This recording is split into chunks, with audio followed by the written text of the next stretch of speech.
નર્મદા જિલ્લાના તિલકવાડા ખાતે સ્વચ્છતા સપ્તાહ અંતર્ગત ભારતીય જનતા પાર્ટી દ્વારા સ્વચ્છતા અને જાગૃતિ કાર્યક્રમનું આયોજન કરવામાં આવ્યું હતું। નર્મદા જિલ્લાના તિલકવાડા ખાતે સ્વચ્છતા સપ્તાહ અંતર્ગત ભારતીય જનતા પાર્ટી દ્વારા સ્વચ્છતા અને જનજાગૃતિ કાર્યક્રમનું આયોજન કરવામાં આવ્યું હતું। છોટાઉદેપુર લોકસભાના સાંસદ જશુભાઈ રાઠવા તથા તિલકવાડા તાલુકાના ભાજપના કાર્યકર્તાઓની ઉપસ્થિતિમાં સરકારી હોસ્પિટલ અને તાલુકા પંચાયત પરિસરમાં વિશેષ સફાઈ અભિયાન હાથ ધરાયું હતું। અભિયાન દરમિયાન હોસ્પિટલના કમ્પાઉન્ડ અને આસપાસના વિસ્તારમાં એકત્રિત કચરાનો નિકાલ કરવામાં આવ્યો હતો। લોકોને સ્વચ્છતા જાળવવા, કચરાનો યોગ્ય નિકાલ કરવા અને પોતાના વિસ્તારને સ્વચ્છ રાખવા માટે પ્રેરણા આપવામાં આવી હતી।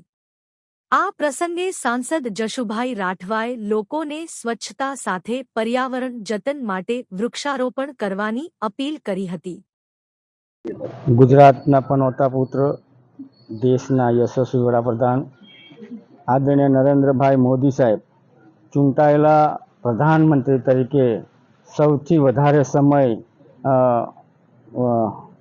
પ્રધાનમંત્રી તરીકે સેવા આપી અને એમણે પ્રધાનમંત્રી તરીકેના 12 વર્ષ પણ સેવાકાળના થયા છે।